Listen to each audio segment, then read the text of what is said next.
Sometimes you want to modify the way something is shown to the user.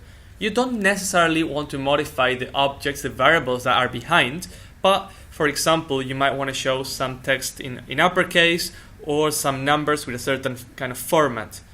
Angular has a very nice functionality called filters.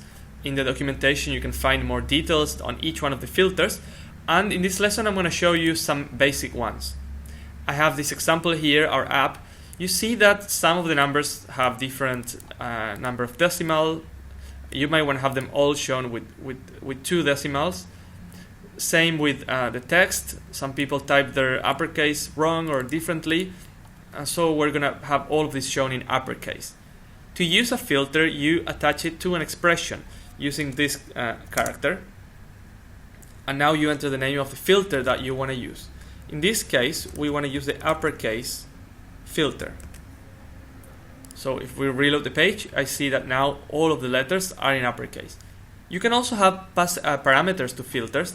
In this case, I'm going to use the number parameter, and I'm going to specify the number of decimals that I want shown.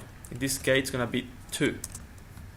If I reload the page, now I can see that everything is formatted the same. So this is a very nice functionality. You can find more information on the link that I've provided there.